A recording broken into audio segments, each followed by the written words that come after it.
시청자 여러분 안녕하십니까? 뉴스데일리 베스트 시작합니다. 자, 아마 어제 전해진 속보를 듣고 깜짝 놀라신 분들 많으실 겁니다. 원희룡 국토부 장관이 다소 격앙된 모습으로 김건희 여사 일가 특혜 의혹이 불거진 서울 양평고속도로 사업을 전면 백지화하겠다는 발표를 했지요. 이날 원 장관은 사업 백지화를 선언하면서 장관직을 걸 뿐만 아니라 정치 생명을 걸겠다면서 민주당도 당의 간판을 걸라고 했습니다. 자, 이게 어제 굉장히 큰 화제거리가 됐고 앞으로 상당 기간 정쟁의 소재가 될 게 자명해 보이는데, 일단 어제 전면 백지화 선언 이후 오늘 아침 원희룡 장관이 라디오 프로그램에 출연해 자신이 이런 결정을 하게 된 배경에 대해 설명했습니다. 자, 우선 해당 발표를 하기 전 여당과 미리 상의를 했다고 했고요. 윤 대통령과는 미리 상의하지 않았다고 했습니다. 그러면 대통령 제가 없이 발표를 하는 것인데 발표 후에 윤 대통령이 뭐라고 하더냐라는 추가 질문에 대해 원 장관은 아직 아무런 연락이 없다고 했습니다. 그리고 중요한 부분, 전날 원 장관 자신이 밝힌 백지화 결정의 정당성에 대해서 설명하는 부분이 있었는데, 민주당이 양평고속도로를 가지고 거짓말 선동 프레임으로 몰고 가서 정치적으로 재미를 보려고 하는 게 너무 심하다며, 앞으로 김건희 여사는 대통령 임기 내에 계속 민주당이 걸고 넘어지려고 할 텐데 그런 상태에서는 도저히 추진할 수가 없다고 말했습니다. 그러면서 원 장관은 처음에는 나중에 나온 종점 변경안을 그냥 백지화, 원점화 시키고 여사님 땅이 문제가 되는 것만 그냥 배제하고 할까도 생각을 했는데, 그 이후에 민주당이 김건희 여사 건수를 물었다고 해서 TF를 만들고 의혹을 덮으려고 타협을 한다, 이렇게 제기를 하니까 이거는 방식이나 타협의 뜻이 있는 게 아니고 무조건 김건희 여사를 물고 들어가려는구나, 들고 가려는 거구나, 임기 끝까지 이거는 어쩔 수가 없구나, 그래서 그렇게 하느니 김건희 여사가 거론될 필요가 없는 시점에 가서 서로 홀가분하게 깔끔하게 하자는 것이라고 강조했습니다. 또한 원 장관은 김건희 여사에 대한 악마화 선동은 정권 끝까지 하려는 게 지금 민주당의 태도라며, 그동안 한두 번 당했냐, 과거에 광우병, 천안함, 세월호 온갖 괴담 선동으로 재미도 받고 탄핵도 몰고 가고 했다고 덧붙였습니다. 마지막으로 원 장관은 양평 군민들께도 메시지를 전했는데, 죄송하지만 조금만 참아주시길 바란다, 이 논의를 영원히 안 하겠다는 건 아니다 라고 덧붙이기도 했습니다. 자, 원 장관은 전날 자신이 밝힌 백지화 결정의 정당성에 대해 민주당의 김건희 여사에 대한 악마화, 끝이 없는 선동이 그 배경이었고 이런 상황에서는 도저히 이 사업을 추진할 수 없다는 점을 강조했습니다. 그렇다면 왜 정치적 파장이 만만치 않을 것이라는 것을 원 장관 본인도 알았을 텐데 이런 파격적인 결정을 했을까요? 더불어민주당이 제기하는 서울 양평고속도로 특혜 의혹의 핵심은 정부가 김건희 여사 일가가 보유한 토지 일대로 기존에 계획했던 고속도로 노선의 종점을 변경했다는 것이 그 핵심입니다. 여기 이해찬 전 대표까지 가세했는데, 이해찬은 역대 어느 대통령도 그런 짓은 안 했다, 몰래 해먹긴 했어도 내놓고 해먹지는 않았다며 윤 대통령을 원색 비난했고 결국 국민의힘에 의해 허위사실 유포에 따른 명예훼손 혐의로 고발당했습니다. 자, 먼저 중요한 사실, 중요한 팩트부터 짚어보도록 하지요. 2021년 예비 타당성 조사를 통과한 서울 양평 간 고속도로의 종점은 양평균 양서면이었는데 지난 5월 종점이 아래쪽인 양평군 강상면으로 바뀐 변경 검토안이 나왔습니다. 변경을 하겠다는 게 아니라 검토하겠다는 것이죠. 제2민주당은 김건희 여사 일가의 땅이 바뀐 종점 근처 500m 지점에 있다면서 외압 의혹을 제기했습니다. 실제 김 여사 일가의 땅은 12개 필지 22,000제곱미터로 축구장 3개 크기라고 하는데요. 여기서 여러분들께서 아셔야 할 게 우리가 흔히 알고 있는 IC와 JC의 차이점입니다. 야당의 의혹 제기에 정부 여당은 양평군 의견을 반영해 검토한 것이고, 특혜 의혹도 IC가 아니라 JC이기 때문에 혜택이 없다고 일축했는데 이건 맞는 말일까요? IC, 즉 나들목이 생기면 차량들이 왔다 갔다 하면서 인근 땅값이 오를 수가 있지만 두 개의 고속도로를 연결하는 JC의 경우엔 소음이 심하고 접근성도 나빠지기 때문에 땅값이 오르지 않는 게 일반적입니다. 자, 실제 수도권의 대표적인 분기점인 신갈 분기점과 호법 분기점만 봐도 주변의 번듯한 상업시설을 찾아보기 힘든 실정입니다. 자, 그리고 두 번째.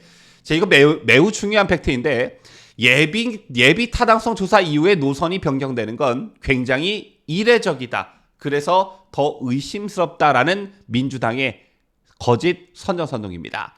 자, 어제 유승민도 한 방송에 나와 민주당이 이런 선전선동에 올라타는데 결론부터 말씀드리면 예비 타당성 조사 이후 노선이 변경되는 건 굉장히 이례적이라는 말은 거짓말입니다. 예비 타당성 조사, 이를 줄여 예타라고 하는 것은 1999년 이 제도가 처음 도입됐는데요. 제도 도입 이후 고속도로 노선의 출발 종착점 계획이 수정된 사례는 전체 24건 중 14건이나 됐습니다. 따라서 예타 조사 이후 노선이 변경되는 건 굉장히 이례적이다라는 말은 거짓말인 셈입니다. 지금 표에서 보시다시피 예타를 통과한 고속도로 신설 구간 타당성 완료 노선 전체 건수는 24건이었는데 이 중 14개 노선이 타당성 평가에서 시종점이 변경됐습니다. 기재부 예타를 통과하고도 타당성 평가에서 시종점 노선이 변경된 사유는 지자체 및 지역주민 요구사항 등이 많았기 때문인 것으로 나타났는데요. 실제 몇 가지 사례를 들면 새만금 전주 구간의 예타 노선은 2010년 통과됐지만 2012년 타당성안이 채택이 됐는데 변경 사유는 지자체 및 지역주민 요구사항이었고 따라서 석임제 IC를 추가 설치하게 됐습니다. 또한 부산 신안 김해 고속도로의 경우도 변경이 됐는데 변경 사유는 마을 고립 배제, 교통 안정성 향상이었고요. 계양 강화간 고속도로의 경우에도 2020년 예타 노선을 통과했지만 2021년 타당성 안으로 변경됐습니다. 그 이유는 교통망 체계에 악영향이 있다는 강화군 의견에 따라 종점 접속 위치를 변경한 것이었습니다. 따라서 예타 조사 이후 노선이 변경되는 건 굉장히 이례적이다라는 민주당의 주장은 설득력을 갖기 힘든 것입니다.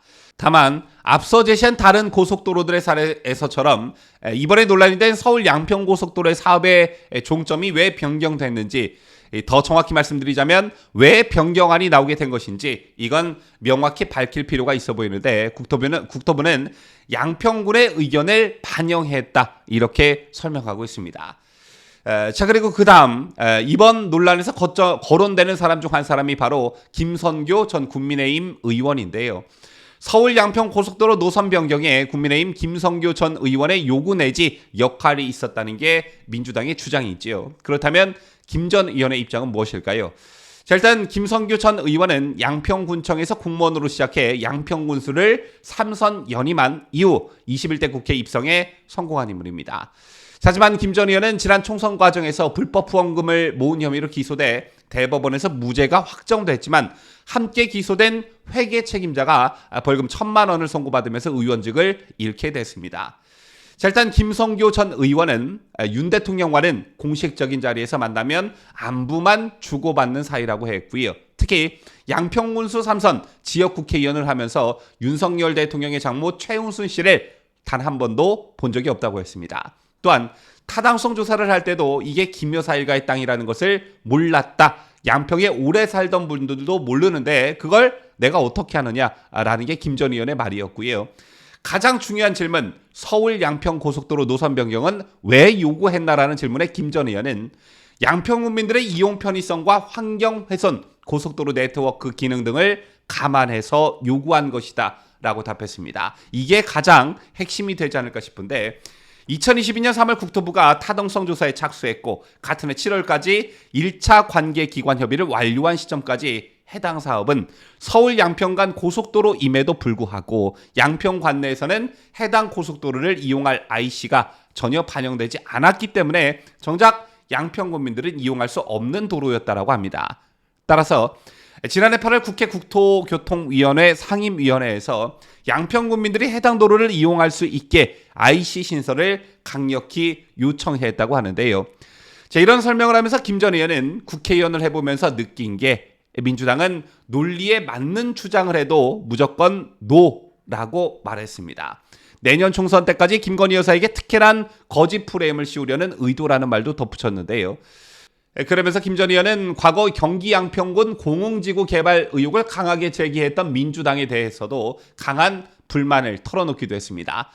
당시 민주당은 양평군수였던 김성규 전 의원이 기초단체장으로서 정치적 야망을 실현하기 위해 당시 대검 중수과장과 서울중앙지검 특수 1부장 등 검찰 요직에 있던 윤석열 대통령의 도움을 기대하고 그 처가에 막대한 이익이 예상되는 인허가 특혜를 줬다는 취지로 주장한 바 있습니다. 그런데 이게 얼마나 허무맹랑한 주장이었냐면 윤석열 대통령의 처가 식구에게 공흥지구 아파트 인허가가 난 시기는 2011년이었습니다. 자, 그런데 아시다시피 윤 대통령은 김건희 여사와 2012년 3월에 결혼했지요. 따라서 민주당의 이런 의혹 제기가 맞으려면 김 전 의원이 일면식도 없는 윤 대통령이 2년 뒤에 김건희 여사와 결혼을 하고 최은순 씨가 장모가 될 것임을 미리 예언했어야 맞는 게 되는 것입니다. 이게 얼마나 어처구니 없는 선동입니까? 결국 지난 5월 경찰은 이 의혹으로 시민단체로부터 고발당한 윤 대통령의 장모 최 씨와 김 전 의원을 모두 불송치한 바 있습니다. 다시 본론으로 돌아와 원희룡 국토부 장관은 이번 건과 관련해 그야말로 초강수를 뒀습니다. 어제 원희룡 장관의 눈빛을 보면 이번 기회에 민주당의 거짓 선동을 완전히 뿌리 뽑겠다는 그런 의지가 읽혀졌는데요. 원 장관의 이런 초강수 배경엔 얼마 남지 않는 총선을 대비하는 측면이 있다고 봅니다. 자, 이미 알려졌다시피 민주당과 정의당은 대장동 50억 클럽 특검법과 김건희 여사 특검법을 함께 일컫는 이른바 쌍특검법을 패스트트랙으로 지정했습니다. 최장 240일 동안의 법안 심사가 본 궤도에 오르게 된 것인데 법안 처리 시한이 내년 총선을 코앞에 둔 12월이기 때문에 총선을 겨냥한 것이란 분석이 지배적인 그런 상황이었습니다. 총선이 넉 달 도채 남지 않은 시점에서 이른바 김건희 특검이 주요 현안으로 떠오를 수 있기 때문이었죠. 자, 이런 배경에서 민주당의 이번 의혹 제기도 불순한 목적과 의도가 있다고 봐야 합니다. 이번 이슈를 내년 총선까지 끌고 가서 다시 한번 김건희 여사 이슈로 총선을 치르겠다는 어떤 불순한 의도가 바로 그것이라는 겁니다. 지난 대선 때도 마찬가지였죠. 당시 민주당은 김건희 여사를 약한 고리로 봤고 줄리 의혹부터 논문 의혹까지 처음부터 끝까지 김건희 여사에 대한 네거티브로 선거를 치르려고 했지만 결국 실패로 끝나버렸습니다. 어쨌든 지난 대선과 마찬가지로 내년 총선을 대비한 민주당의 움직임을 범상치 않게 판단한 원희룡 장관이 초강수를 뒀다 이렇게 보시면 될 것 같고요. 가짜뉴스와 거짓 선동으로 피해를 보는 것은 결국 국민들이다라는 것을 입증하기 위한 피력하기 위함이었다라고 저는 판단합니다. 어제 원희룡 장관의 백지화 발표가 있고 이제 오늘부터 이른바 여론전에 돌입하게 될 텐데 원 장관이 민주당을 어떻게 박살내는지 한번 지켜보도록 하죠. 지금까지 저는 자유대한민국을 소화하는 뉴스데일리 베스트 민앵커였습니다.